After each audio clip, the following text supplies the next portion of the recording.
നമസ്കാരം, എല്ലാ കുട്ടികൾക്കും ഗിരീഷ് സാറാണ്. SSLC റിസൾട്ട് വന്നു, +2 CBSE വന്നു. ഇനിയും ഏറ്റവും കൂടുതൽ കുട്ടികൾ പരീക്ഷ എഴുതിയതും +2 ഉണ്ട്, +2 +1 ഉണ്ട്.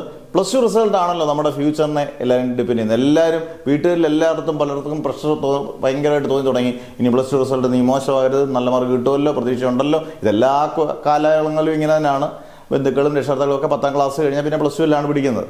പക്ഷേ +2ന് ഏറ്റവും വലിയ പ്രത്യേകത ഇത് ഫ്യൂച്ചറിനെ ഡിപ്പെൻഡ് ചെയ്യുന്നതാണ്. ഇതിൻ്റെ മാർക്ക് നമുക്ക് അടുത്തുള്ള ഫ്യൂച്ചർ കോഴ്സ് ഏതാണെന്ന് നിശ്ചയിക്കുന്നതാണെന്ന് ആയതുകൊണ്ട് വളരെ ഇമ്പോർട്ടൻ്റ് ആണ്.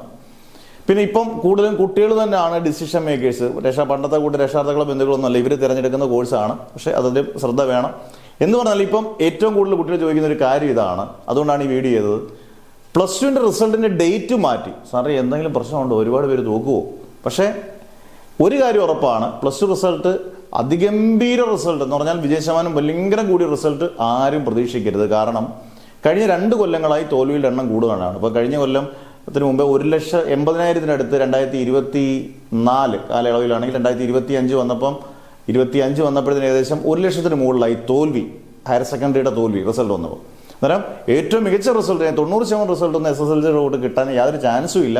ഒരു 70-75 ആ ഒരു റേഞ്ച്, അല്ലെങ്കിൽ 70-80 ഇടയ്ക്കൊക്കെ ശതമാനം വരാൻ ചാൻസ് ഉള്ളൂ. അന്നേരം അത്യാവശ്യം സ്ട്രിക്റ്റ് വാല്യുവേഷനൊക്കെ ഉള്ളത് തന്നെയാണ് +2. അന്നേരം നന്നായിട്ട് റിസൾട്ട് വരട്ടെ എന്ന് നമുക്ക് പ്രാർത്ഥിക്കാം. ടെൻഷനൊന്നും അടിക്കേണ്ട ആവശ്യമില്ല. എന്നാലും നന്നായിട്ട് എഴുതിയ കുട്ടികൾക്ക് എന്തായാലും നല്ല മാർക്ക് തന്നെ ഉറപ്പായിട്ടും കിട്ടും. എന്തായാലും പ്രതീക്ഷയോടുകൂടി പ്രാർത്ഥനയോടുകൂടി നമുക്ക് കാത്തിരിക്കാം. +2 റിസൾട്ട് മെയ് 22-ാം തീയതി ഇല്ല, 25-ഓ 26-ഓ ആയിരിക്കും എന്നോട് ഓർപ്പിക്കുന്നു.